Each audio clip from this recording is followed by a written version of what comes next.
अच्छा, इसी तरह से जैसे हम लोग अभी पीपीलीपी की बात कर रहे थे, तो इसमें जो सेलर होता है या बायर होता है, खाली ये देख के हम लोग को अपना डिसीजन नहीं लेना कि इसने आज सीमेंट बाय कर लिया तो सीमेंट ऊपर जाएगा, या आज इसने फॉर एग्जांपल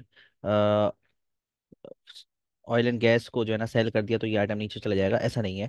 इसमें हमें बिहेवियर को समझना है। ठीक है, जैसे मैंने म्यूचुअल फंड का बिहेवियर बताया, बैंक्स का बिहेवियर बताया, इसी तरह से इंश्योरेंस का बिहेवियर जो मैंने नोट किया है, बाकी इस पे रिसर्च मैं कर रहा हूँ। ये मार्केट के टॉप पे भी बाय करते हैं।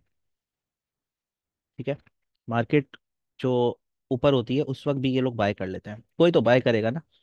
तो करते क्या है, पैसा बहुत है लोगों के पास, ऊपर बाय करते हैं, उसके बाद मार्केट गिर जाती है, कोई मसला नहीं है। मार्केट गिरती है गिरती है गिरती है, और फिर ये नीचे भी बाय कर लेते हैं। तो इससे क्या होता है कि इनका जो है ना बाइंग रेट अच्छा बन जाता है।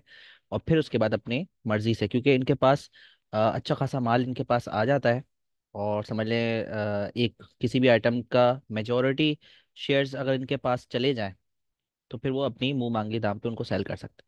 तो डिफरेंट डिफरेंट स्ट्रेटजी है, डिफरेंट डिफरेंट तरीके से इनकी मतलब के ये काम करने के तरीके हैं।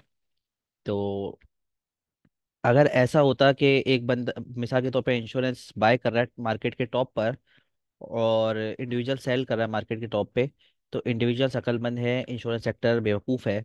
इसका मतलब है कि हर दफ़ा अगर ऐसा ही कर रहा है तो इंश्योरेंस सेक्टर तो लॉस में जा रहा है। ऐसा नहीं है। इनकी डिफरेंट स्ट्रेटजी है।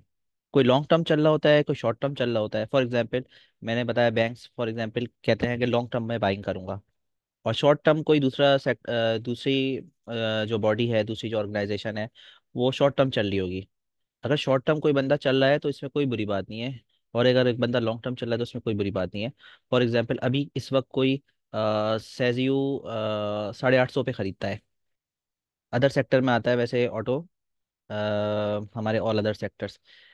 तो फॉर एग्जांपल, अच्छा इसमें भी सबसे बड़ी मुसीबत ये है कि हमारे मार्केट में को पता नहीं अच्छे खासे सेक्टर है, 30 40 सेक्टर, कितने सेक्टर्स हैं उसमें। ऑल अदर सेक्टर्स में हम छोटे मोटे सेक्टर्स बंदा डाल दे, लेकिन जो मेजोरिटी और बड़े बड़े जो सेक्टर्स हैं ना वो भी इसमें शामिल है। तो इसलिए उसको एनालाइज करना भी मुश्किल है। जैसे रिफाइनरी है वो भी इसमें आता है, ऑटोज है वो भी इसमें आता है, फार्मा है वो भी इसमें आता है। तो यहाँ पे बंदा फंस जाता है कि यार इसने एक्चुअल में कौन सा सेक्टर बाय किया। तो मैं ये बता रहा था कि मिसाल के तौर पे इंश्योरेंस ने ऑटो सेक्टर बाय किया है सब मार्केट के टॉप पे, लेकिन ऑटो सेक्टर उसके बाद गिरे जा रहा है गिरे जा रहा है। इसका ये मतलब नहीं इंश्योरेंस सेक्टर बेवकूफ़ है। इसका मतलब है हो सकता है इंश्योरेंस सेक्टर लॉन्ग टर्म चल रहा हो, और जिसने सेल किया है इंश्योरेंस को वो शॉर्ट टर्म देख रहा हो। तो ये बहुत सारी चीज़ें हैं, और ये आम पब्लिक को इतनी आसानी से समझ में नहीं आती। इसलिए मैं हमेशा से ये कहता हूँ कि भाई फीपीलीपी को ना देखें। तो अनवर साहब, आपने बोला था, इस वजह से मैंने थोड़ा बहुत इसका आइडिया दे दिया। कुछ समझ में आया आपको? थैंक यू यार। आया समझ में? जी जी, समझ आ गया। ठीक है। अच्छा, तो बहुत सारे लोग जैसे इसको बहुत फोके देते हैं कि फॉरेनर ने बाय किया। फॉरेनर भी एक मार्केट का प्लेयर है, और फॉरेन गोरे कहते हैं, गोरे ने बाय किया, गोरा वोरा कोई नहीं है। ये फॉरेन कॉर्पोरेट्स भी पाकिस्तानी कॉर्पोरेट्स हैं, जो कि दूसरे कंट्रीज में है। इसमें भी ज्यादातर जो है ना, ये पाकिस्तानी कंपनीज ही हैं जो बाहर रजिस्टर्ड है। ठीक है, तो वो भी काले ही हैं, गोरे नहीं है, वो भी काले ही हैं। ठीक है, ये चीज भी मैंने आप लोगों को बता दी। अच्छा, ये हो गया फिर फिलिपी। अच्छा, अब हम एक इंडिकेटर और पढ़ लेते हैं, और वो इंडिकेटर भी इतना इंपॉर्टेंट नहीं है, लेकिन जस्ट आप लोग को मैंने ये बताया था कि, जैसे मैंने आप लोग को बताया था कि ये आप लोग को नज़र आ रहा होगा मेरा नोट, ये स्टिकी नोट। मैंने आप लोग को ओवरसोल्ड ओवरबाउट के दो इंडिकेटर्स हैं, एक आरएसआई एक एमएफआई। एमएफआई मैं बता दूंगा अभी, ये छोटा सा इंडिकेटर है, आरएसआई के जैसा ही है, सिंपल इसकी वैल्यू है, वो मैं आपको बता दूंगा। बाकी सपोर्ट रेजिस्टेंस के दो इंडिकेटर मैंने बता दिए, पिवट और ईएमए। फिर बाइंग और सेलिंग प्रेशर के दो इंडिकेटर मैंने बता दिए, एमएसडी चाइकिन। फिर ट्रेंड के दो इंडिकेटर मैंने बता दिए, ईएमए और डीएमआई। इसमें सबसे अच्छा कौन सा है? ईएमए, जो कि हम देखते हैं कर्व्स की ओरिएंटेशन। EMI 20, फिर 50, फिर 100, फिर 200 अगर होगा तो वो अप ट्रेंड में होगा। इसी तरह से उसके अलावा इंडिकेटर में मैंने सुपर ट्रेंड बताया, कोरिलेशन कोफिशिएंट बताया, ATR भी है, ATR भी छोटा सा है, वो भी बता दो। अच्छा, हम देखते हैं MFI। MFI का मतलब है मनी फ्लो इंडेक्स। ये भी बताता है आपको आइटम ओवरबाउट है कि ओवरसोल्ड है, जिस तरह से आपका RSI है। लेकिन RSI और इसमें सिर्फ एक फर्क है, RSI का वॉल्यूम से कोई लेना देना नहीं है। RSI किसका लेना देना सिर्फ प्राइस से, कि प्राइस अगर बहुत नीचे नीचे होगी तो वो बता देगा कि आइटम ओवरसोल्ड हो गया है। कुछ लोग वॉल्यूम का भी बड़ा तस्करा करते हैं ना, कि वॉल्यूम नहीं आ रहे इसमें, या वॉल्यूम बहुत आ रहे हैं इसमें, तो वो MFI भी है। MFI जो है ना, RSI इंडिकेटर है प्लस वॉल्यूम, यानी कि वॉल्यूम को भी वो देखता है, उसके फॉर्मूले में वॉल्यूम भी आता है। ठीक है, वॉल्यूम अगर कम होता रहेगा, प्राइस नहीं चेंज हो रही, फॉर एग्जांपल प्राइस चेंज नहीं हो रही कुछ दिन तक, 10 दिन तक मैं कहता हूँ प्राइस चेंज नहीं हो रही, तो RSI की वैल्यू ऑलमोस्ट वहीं पे खड़ी होगी, क्योंकि प्राइस चेंज नहीं हो रही। लेकिन वॉल्यूम अगर डिक्रीज हो रहा है, प्राइस चेंज नहीं हो रही, तो MFI की वैल्यू डिक्रीज हो जाएगी, और एक वक्त पे आके MFI कहेगा ये ओवरसोल्ड हो गया है, और फिर वहां से वो आइटम के बढ़ने के चांसेस हो जाते हैं। जिस तरह से RSI की वैल्यू 30-70 है, 30 मीन्स ओवर सोल्ड, और 70 मीन्स ओवर बाउट। इसी तरह से इसकी जो थंब रूल इसका जो है, इसकी जो वैल्यू है बाय डिफॉल्ट वो है 20-80। 20 means oversold, 80 means overbought. ठीक है, अगर मैं इस गैल को देखूं, तो गैल को देखूं तो गैल की जो RSI है, अभी मैं बाकी इंडिकेटर को कैंसिल कर देता हूँ। गैल की जो RSI है, ये तकरीबन 51 पर है, जबकि ये ओवरबाउट से नीचे आया है, और ये अभी तक 51 पे है। लेकिन अगर मैं MFI को देखूं, तो MFI ओवरबाउट जोन से आते हुए ओवरसोल्ड जोन पर आ चुका है। यानी MFI ये इंडिकेट कर रहा है, लास्ट टाइम यहाँ पर आया था, उसके बाद ये इसमें कंटिन्यूस इंक्रीज आया था।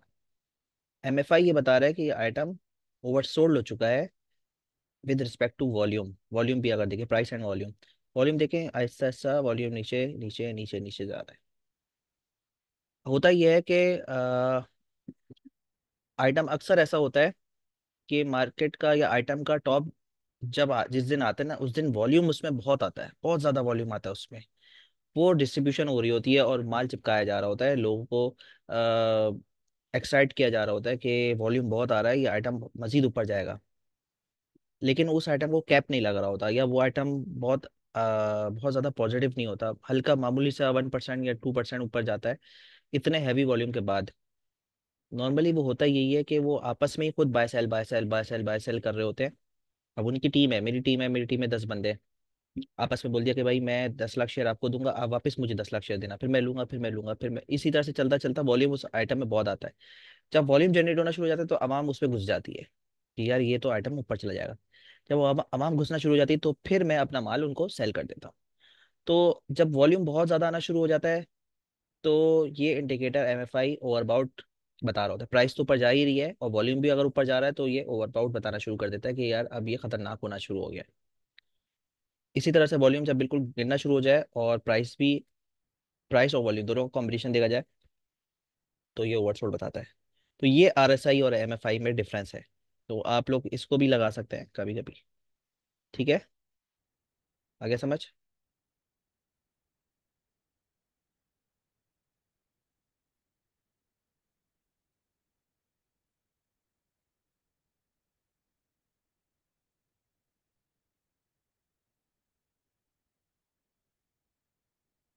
सर तो इसकी वर्किंग तो RSI से ज्यादा बेहतर नहीं कहलाएगी?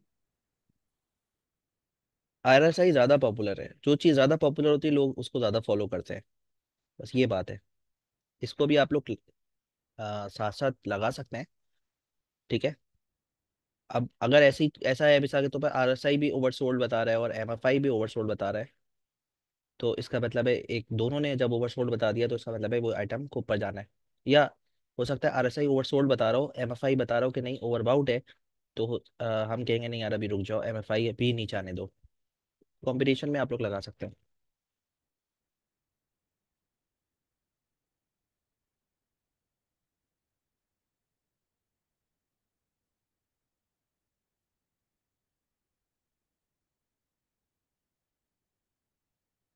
अच्छा, आप लोग ने, अंबल साहब आपने पूछा था कैंडल्स का।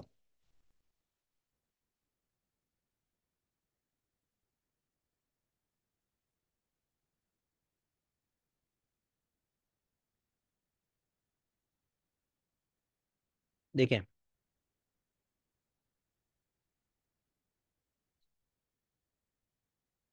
फॉर एग्जांपल आइटम जो है वो क्लोज हुआ है, लास्ट डे की बात मैं करूं।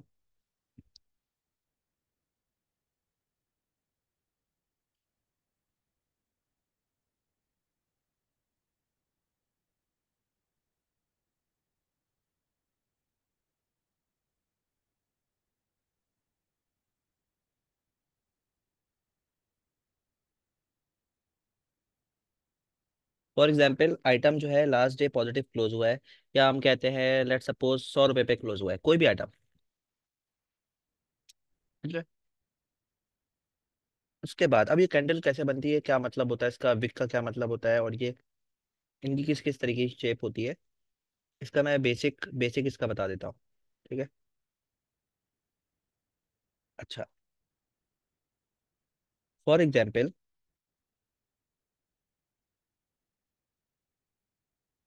प्राइस यहाँ पे खुलती है अगले दिन, प्राइस अगले दिन यहाँ पे खुलती है। जब प्राइस जहाँ पे खुलती है वहां पे ये आपका ये बार बनना शुरू हो जाएगा।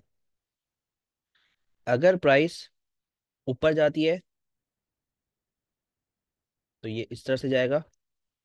और अगर प्राइस जो ओपनिंग प्राइस, यानी कि मार्केट जब ओपन हुई है तो ये क्या प्राइस थी, फॉर एग्जांपल यहाँ पे ये लास्ट डे इसकी क्लोजिंग ये थी। अभी मैं इसका कॉन्सेप्ट क्लियर कर दूंगा, थोड़ा सा पेशेंस रखिएगा। हाँ, चला गया।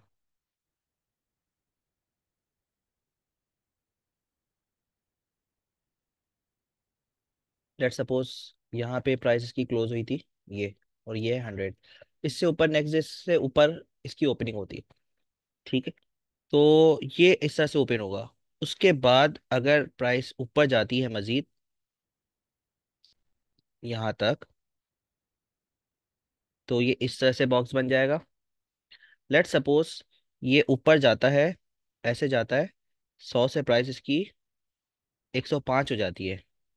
105 के बाद, यानी कि मार्केट मतलब जैसी खुली उसके फौरन बाद वो प्राइस ऊपर ही जा रही है कंटिन्यूसली, नीचे बिल्कुल नहीं गई। जैसे 100 रुपये पे खुली है, 100 से 99 नहीं हुआ, 100 से खुलते हुए 101, 102, 103, 104, 105 पे चला गया। अगर तो ऐसा है तो इसकी कैंडल इस तरह से बनेगी। 100 पे ओपन हुआ, 105 पे बंद हुआ। ओपनिंग, बॉटम, और ये इसकी क्लोजिंग। अगर फॉर एग्जांपल 105 पे गया और उसके बाद प्रॉफिट टेकिंग आके 104 पे बंद हुआ,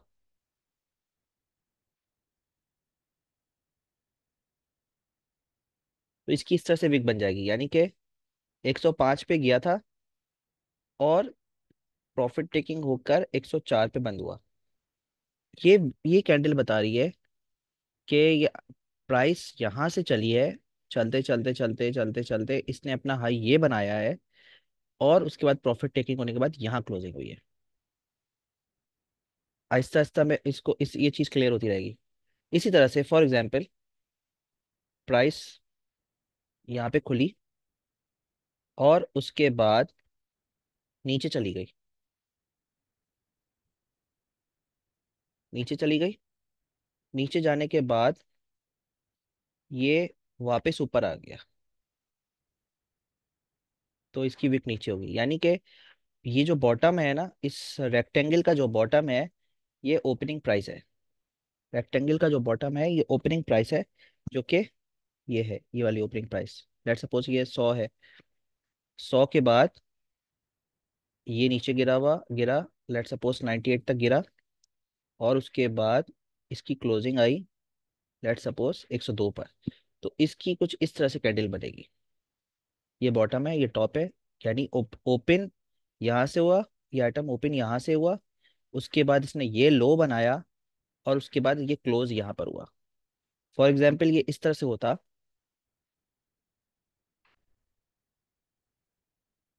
कि ओपन हुआ, लो बनाया, उसके बाद वापस हाई बनाया, उसके बाद यहाँ पे क्लोज हुआ। तो इसकी इसका इस तरह से इसकी कैंडल बनती है कि ये ओपन ओपन यहाँ पर हुआ, क्लोज यहाँ पर हुआ, बॉटम ये बनाया और हाई ये बनाया। चीज समझ में आ रही है अमल साहब? जी सर, जी सर। अच्छा, अब इसमें एक चीज और है। ग्रीन कैंडल का मतलब है, अच्छा इसमें भी जो है ना सेटिंग्स में, जैसे ये है ना कलर्स बे, ये आप सेटिंग में जाएंगे तो colour bars based on previous close,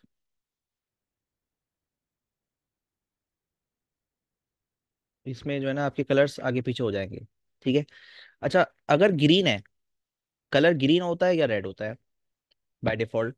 अगर कलर ग्रीन है तो इसका मतलब है जो ये जो खुला है, क्लोजिंग जो हुई है, और जो मतलब कि जो क्लोजिंग आई है, वो जिस रेट पे आइटम ओपन हुआ था सुबह, उससे ऊपर की क्लोजिंग आई है, तो ये ग्रीन बार बन जाएगा। ठीक है। अगर बार ये रेड कलर का बना, ये बना, तो इसका मतलब क्या हुआ? उल्टा हो जाएगा। हमने क्या कहा था कि अगर ग्रीन कलर बनता है, इसका मतलब है जिस रेट पे आइटम खुला था 100 रुपए पे, और बार ग्रीन बंद हुई, इसका मतलब है जिस रेट पे आइटम खुला था 100 रुपए पे, उससे ऊपर की क्लोजिंग आई है 102, 103, 104। रेड का मतलब है जिस रेट पे आइटम खुला था उससे नीचे की क्लोजिंग आई है। समझने की कोशिश करेगा। यानी कि इस अगर ये इस तरह से है, तो इसको देख के मुझे ये लग रहा है कि आइटम खुला, मैंने क्या बताया, रेड का मतलब है कि बंद कहाँ पर हुआ है, जो जिस रेट पे ये ओपन हुआ था उस रेट से नीचे बंद हुआ है, ये रेड कलर का ये मतलब है। यानी कि इसका, और ये इस विक का क्या मतलब है, ये इसका हाई बनाया इसने, ये इसका लो बनाया। नीचे क्लोज होने का मतलब क्या है? अगर मैं इसको ये प्रेडिक्ट करता हूँ कि ये जो बॉटम है, ये रेक्टेंगल का जो बॉटम है, ये इसकी ओपनिंग प्राइस है, तो ये इसकी क्लोजिंग प्राइस होगी। लेकिन क्लोजिंग प्राइस अगर ऊपर आती तो इसका कलर ग्रीन होना चाहिए था। ठीक है, इसका कलर ग्रीन होना चाहिए था। लेकिन मैं कह रहा हूँ कि ओपन हाई रेट पे हुआ था, क्लोज उससे नीचे वैल्यू पे हुआ। तो इसका मतलब है रेड कलर ये इंडिकेट कर रहा है कि ओपन इस वाली प्राइस पे हुआ था, टॉप टॉप रेक्टेंगल के टॉप वाली प्राइस पे हुआ था, और उसके बाद हो सकता है इसने हाई बनाया, फिर वापस लो बनाया, और फिर उसने यहाँ पे जाके क्लोजिंग दी। समझ में आ रही है? मुझे लग रहा है ऊपर से गुजर रहा है, ऊपर से गुजर रही है चीजें। नहीं नहीं सर, समझ में आ रही। रेड कलर का मतलब ये है कि ये वाला जो टॉप है ना, ये इसकी ओपनिंग प्राइस है, ये बॉटम इसकी क्लोजिंग प्राइस है, ये ऊपर वाला जो विक है ये इसका हाईएस्ट वैल्यू है, उस दिन की हाईएस्ट वैल्यू क्या थी, और ये जो बॉटम वाली विक है, इसका मतलब है उस दिन की लोएस्ट प्राइस क्या थी। अच्छा, फॉर सर एग्जाम्पल, मतलब 10 रुपए का शेयर को 10 10 रुपए की ओपनिंग प्राइस से, और 8 रुपए पे क्लोज हो तो रेड कैंडल बन जाएगी। हाँ और 12 तक गया तो ऊपर हो जाएगी, 6 तक गया तो नीचे हो जाएगी। हाँ, फॉर और अगर एग्जाम्पल 12 अगले 10। अगले दिन ऐसा खुलता है, देखो अगले दिन मिसाल के हम्म। तौर पे और नीचे गिरता है, रेड क्लोजिंग हुई, तो हम सपोज करते हैं कि यहाँ से खुलता है, जहाँ से ये बंद हुआ था यहाँ पे खुलता है, यहाँ पे खुल के ये लोअर लॉक लग गया, ऊपर नहीं गया, तो इसका मतलब है कि इसका कोई विक नहीं है ऊपर की, इसका मतलब है इसकी कोई हाई प्राइस नहीं है। यानी कि इस दिन का हाई क्या था, यही हाई है इसका, जो ये नजर आ रहा है यही हाई है, इससे ऊपर नहीं गया ओपन ही ये। आए थे, ओपन ही आए। ओपन ही जो प्राइस थी ना, वही इसकी सबसे हाई प्राइस थी बस। उसके बाद कंटिन्यूसली नीचे गया और लोअर लॉक लग गया, तो इस तरह की कैंडल बनेगी कोई। फॉर एग्जाम्पल उसके अगले दिन ऐसे जाता है, और यहाँ से ओपन होता है, यहाँ से ओपन होता है, ठीक है, और वो नीचे नीचे जा रहा है, लोअर लॉक की तरफ जा रहा है, लोअर लॉक की तरफ जा रहा है, और ये सपोर्ट आ गई, कोई सपोर्ट आई होगी। जैसे ही सपोर्ट आई तो क्या होता है, एग्रेसिव बाइंग आएगी। एग्रेसिव बाइंग जब आएगी तो प्राइस ऊपर जाना शुरू हो जाएगी, टक टक टक टक टक टक करके ऊपर चली जाएगी, और ये जो पूरा जो इसने ट्रेल छोड़ा, ये इसकी वीक बन जाएगी। यानी कि इसने कोई बॉटम लगाया होगा ना, ये इसकी वीक बन जाएगी। यानी कि ये फॉर एग्जांपल एक लोअर लॉक लगा था, दूसरे दिन भी ये लोअर लॉक के करीब गया, ऐसे ये प्राइस यहाँ से खुली, जाते जाते जाते डायरेक्ट लोअर लॉक लगाया, और लोअर लॉक लगाया, लेकिन वही लोअर लॉक इसका सपोर्ट थी, लेट सपोर्ट बड़ी स्ट्रॉन्ग सपोर्ट थी, तो लोगों ने वहीं पे धावा बोल दिया, दबा के बाइंग शुरू कर दी। लोअर लॉक टूटा इसका, और ऐसा ऐसा प्राइस ऊपर जाना शुरू कर, तो ये इसकी विक नजर आना शुरू हो गई, क्योंकि इसने ये बॉटम बना दिया था, अभी प्राइस से ऊपर है, प्राइस अभी यहाँ पर है, ओपनिंग प्राइस से नीचे है, इस वजह से कलर रेड है। इसका बॉटम इसका ये था, आहिस्ता आहिस्ता आहिस्ता ऊपर चला गया, ये ऐसे बन गई। इसका मतलब है कि इसने हैमर बना दिया। हैमर इंडिकेट ये कर रहा होता है कि रिवर्सल, रिवर्सल इंडिकेट कर रहा होता है नॉर्मली। वो आप शेप्स और शेप्स के नाम वगैरह याद कर सकते हैं, मैं तो कभी आज तक नहीं करें, क्योंकि कभी भी याद हो जाएंगे, उसके बाद आप 2 दिन बाद भूल जाएंगे। इस पर्टिकुलर कैंडल का क्या मतलब है कि ये आया था नीचे, बिल्कुल बॉटम बनाया, वहां पे स्ट्रॉन्ग बाइंग हुई, लेकिन इस रेड कलर का मतलब क्या है, जिस प्राइस से ओपन हुआ था उससे मामूली सा नीचे ही क्लोज हुआ, कोई मसला नहीं है। इतनी बड़ी विक का मतलब है बहुत हैवी किसी की बाइंग होते होते प्राइस को ऊपर उठा के ले गया। लेट सपोज ये जो ओपन प्राइस थी उससे भी ऊपर जाके क्लोज हो गया यूं, तो इसकी विक इस तरह से बन जाएगी कोई। ये और भी अच्छी बात है कि ये प्राइस ये ऊपर गया, और जो ओपन जिस प्राइस पे हुआ था उससे नीचे क्लोज हुआ अगले दिन, जिस प्राइस पे ये ओपन हुआ था वही इसकी हाईएस्ट प्राइस थी, और उसके बाद नीचे नीचे कंटिन्यूसली जाते हुए लोअर लॉक लगा, और लोअर लॉक लगा रहा। अगर लोअर लॉक टूटता तो ये ऊपर आ जाता, नीचे विक छोड़ देता। अगले दिन इसने ये गया पूरा लोअर लॉक के करीब गया, और उसके बाद हैवी बाइंग आई, और फिर ये ऊपर ऊपर होते हुए यहाँ तक पहुंचा दिया, इवन इसको ग्रीन कर दिया। आई समझ हम्बल साहब, बेसिक। जी सर। कुछ और सवाल आपका? जी सर, फिलहाल तो बस ही कैंडिल्स को समझना था। अच्छा, अब मैं यहाँ पे क्लास खत्म कर रहे हैं हम। अब जो नेक्स्ट क्लास होगी उसके लिए मैं आप लोग को एक क्विज बनाऊंगा, और सेटलमेंट रेशो, या नेक्स्ट क्लास में क्विज होगा या सैटरडे को क्विज होगा। सेटलमेंट रेशो की एक मैं वीडियो दे रहा हूँ आप लोगों को, वो आप लोग देखें, और वेडनेसडे की क्लास में मैं आप लोग को सेटलमेंट रेशो कम्प्लीटली समझाऊंगा। मार्केट की कुछ चीज़ें थी जैसे आप कैंडल्स की बेसिक बता दी मैंने, और फिर पीलीपी की बेसिक बता दी, और क्या कहते हैं, इसी तरह से सेटलमेंट रेशो का वर्ड आप अक्सर सुनेंगे, और इम्पोर्टेंट होता है, ठीक है। और सेटलमेंट रेशो बहुत सारे लोग कहेंगे कि यार इसका सेटलमेंट रेशो 90% है, 80% है, इससे क्या मतलब है, क्या कुछ काम की चीज़ है वो कि नहीं है, उसको डिटेल में पढ़ेंगे सर, और उसको एनालाइज करेंगे जी। इसमें दो किस्म की गिवाइन बेस आ रही होती है और ब्रोकर बेस आ रहा होता है। हम्म। एक एक इंडिविजुअल्स का होता है, एक ब्रोकर्स का होता है, उसकी डेप्थ में जाने की जरूरत नहीं है। और जैफा भाई, कल मार्केट क्या लगती है आपको? कल ब्लड बात होगा लग रहा है आईएमएफ वाली न्यूज में। मार्केट मुझे रेड तो लग रही है। मुझे तो 1500 2000 पॉइंट तक की लगती है नीचे, क्यों भाई? जो आईएमएफ वाली न्यूज है ये।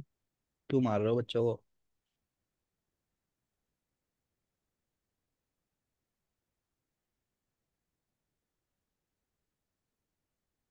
77,100 पॉसिबल है, देखते हैं, मिल जाएगी रिकॉर्डिंग इंशाल्लाह, ठीक है। देखते हैं, अल्लाह मालिक है। ठीक है, वैसे इसकी सपोर्ट जो आ रही है 78,000 की है, और उसके सेकंड सपोर्ट जो है ना, इसकी बनेगी 77,100। तो या तो 400 पॉइंट माइनस होगी, अगर 400 से भी नीचे अगर माइनस हो जाती है स्टार्टिंग में ही, तो फिर हाँ। तैयारी पकड़ लेगा 77,100 की, जहाँ से रिवर्सल एक्सपेक्टेड है 77,100 का मतलब है 1300 पॉइंट माइनस। अल्लाह खैर करे, ठीक है। ओके ओके, चलें फिर जजाकल्ला। यहाँ पे क्लोज करते हैं, मीटिंग एंड करते हैं। अल्लाह हाफिज़।